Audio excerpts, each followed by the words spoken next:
In this cold and darkness there went along the street a poor little girl, bareheaded and with naked feet.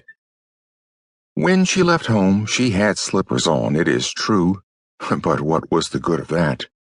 They were very large slippers, which her mother had hitherto worn.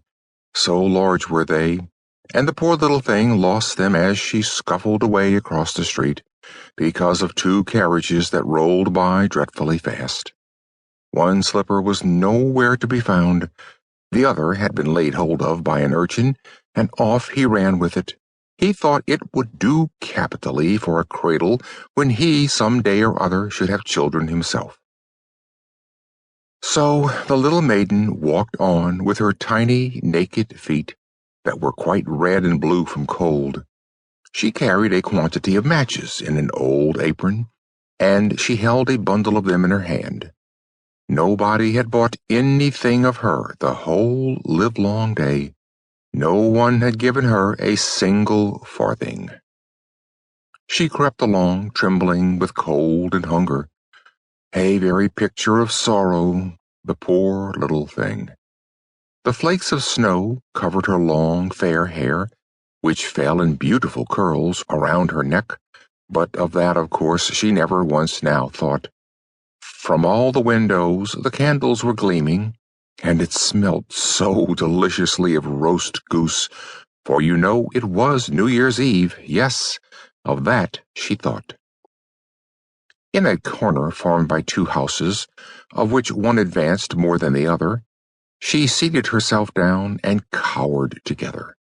Her little feet she had drawn close up to her, but she grew colder and colder, and to go home she did not venture, for she had not sold any matches, and could not bring a farthing of money. From her father she would certainly get blows, and at home it was cold too, for above her she had only the roof, through which the wind whistled, even though the largest cracks were stopped up with straw and rags. Her little hands were almost numbed with cold. Oh, a match might afford her a world of comfort, if she only dared take a single one out of the bundle, draw it against the wall, and warm her fingers by it. She drew one out. How it blazed! How it burnt! It was a warm, bright flame, like a candle, as she held her hands over it, and it was wonderfully light. It seemed really to the little maiden as though she were sitting before a large iron stove, with burnished brass feet and a brass ornament atop. The fire burned with such blessed influence, it warmed so delightfully. The little girl had already stretched out her feet to warm them too, but the small flame went out. The stove vanished. She had only the remains of the burnt-out match in her hand. She rubbed another against the wall.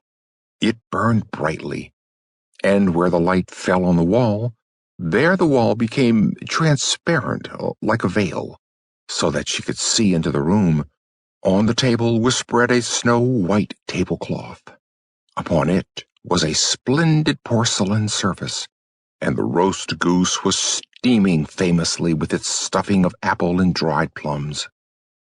And what was still more capital to behold was, the goose hopped down from the dish, reeled about on the floor with knife and fork in its breast, till it came up to the poor little girl, when the match went out, and nothing but the thick, cold, damp wall was left behind. She lighted another match. Now there she was, sitting under the most magnificent Christmas tree. It was still larger and more decorated than the one which she had seen through the glass door in the rich merchant's house.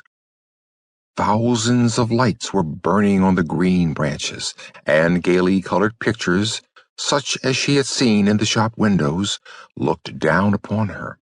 The little maiden stretched out her hands toward them when the match went out.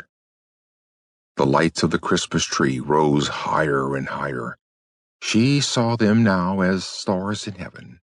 One fell down and formed a long trail of fire.